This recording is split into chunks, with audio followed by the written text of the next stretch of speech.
I want to show you Cynthia Lummis, Wyoming's senator and Bitcoin's hero in the Senate, along with Ted Cruz.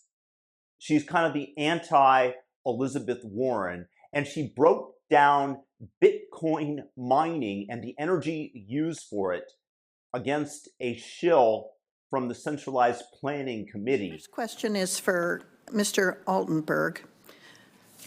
What does a digital asset mining operation look like?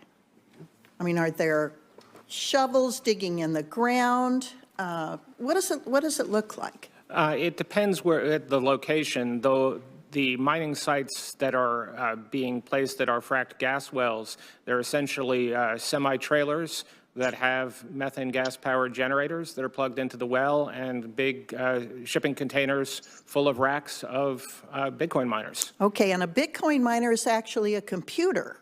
Yeah, it's about the size of a toaster, and it uses 3 times the energy of a house. Okay, so there is a bunch of toasters in a line. Sometimes they're dipped in fluids, so they run cooler. They can be air-cooled, they can be water-cooled, but it's basically just a computer.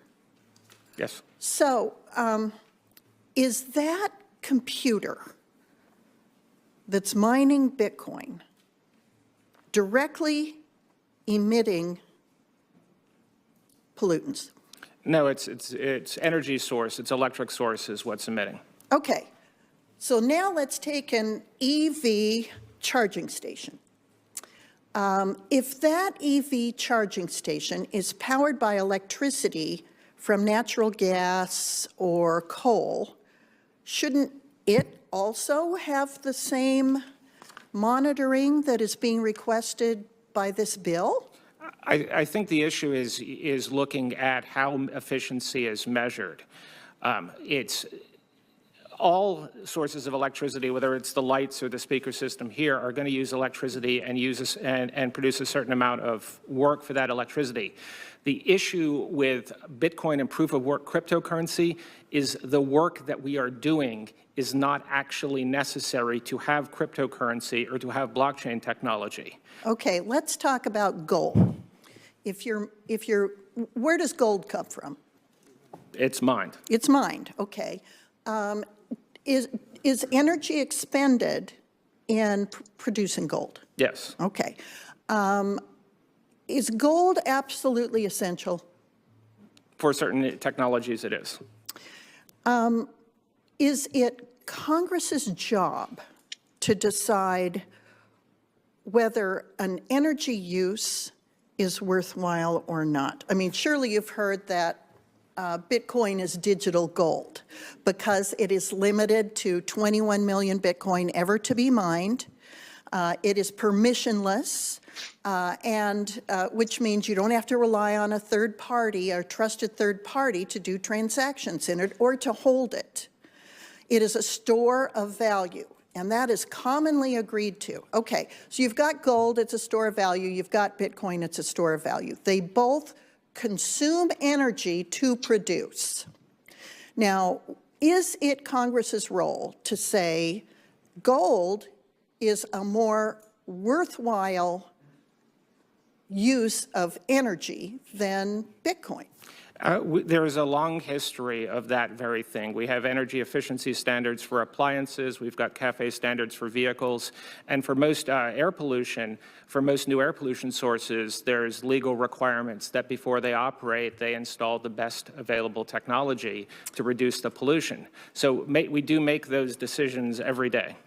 So we're still mining coal in this country. We're still producing natural gas, and we have the cleanest burning natural gas in probably the world here in the United States, and produce it in the most environmentally sound manner. But it's a hydrocarbon. So if my car is oil consuming or natural gas consuming, is it a less worthy use of energy than energy that comes from coal and natural gas, but is converted to electricity for an EV?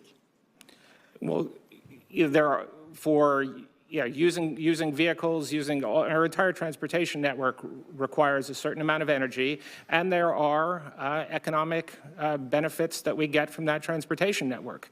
I have one, and my time's about up, so thank you. I have a question for Ms. Detlinger. Do you view digital asset mining operations as a negative for the power sector? I certainly don't speak for the entire power sector, but within the state of Nebraska, we've actually seen benefits. We have not seen the drawbacks that have been mentioned during the hearing today.